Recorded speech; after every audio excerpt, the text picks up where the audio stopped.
एकदा काय झाले, हिरव्यागार शेताच्या काठी एक छोटंसं गाव होतं. त्या गावात मिनी नावाची एक गोड पांढरी शुभ्र मांजर राहायची. तिचे डोळे मोठे, मिशा लांब रुंद आणि स्वभाव खूपच शांत होता. त्याच गावात चिंपू नावाचा एक चतुर खट्याळ उंदीरही राहत होता. तो छोटाच होता, पण मेंदू त्याचा मोठा.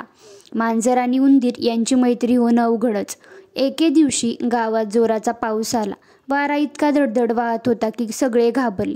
चिंपू आपल्या बिळातून बाहेर पडून धावत होता, पण पावसाने त्याचं छोटंसं बिळ भरून गेलं होतं.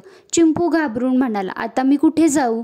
तेवढ्याच बाजूने मिनी मांजर आली. चिंपू तिला पाहून घाबरला आणि पळायला लागला, पण रस्ता सळसळ त्या पावसाने बंद झाला होता. मिनीला त्याची अवस्था बघवत नव्हती. ती म्हणाली, अरे चिंपू, पळू नकोस, मी तुला काही करणार नाही. माझ्या घरात चल, पाऊस थांबेपर्यंत राहा.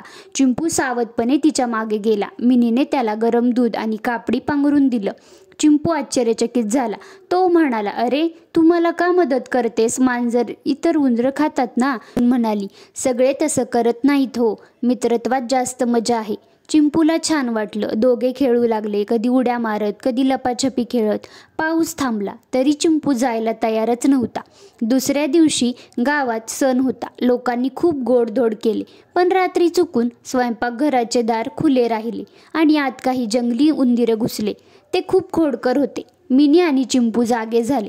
चिंपूने हळूच कानात सांगितलं, हे लोक दुसऱ्यांच्या वस्तूंची तोडफोड करतात, आपल्याला काहीतरी करावं लागेल. दोघांनी प्लॅन बनवला. मिनीने जोरात म्याव म्याव करून त्यांना घाबरवलं, तर चिंपूने शिट्टी वाजवत त्यांना बाहेर पळवून लावलं.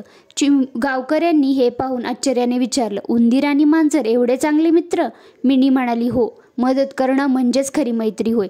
गावातल्या मुलांनी त्यांच्यासाठी छोटंसं झोपडं बांधलं.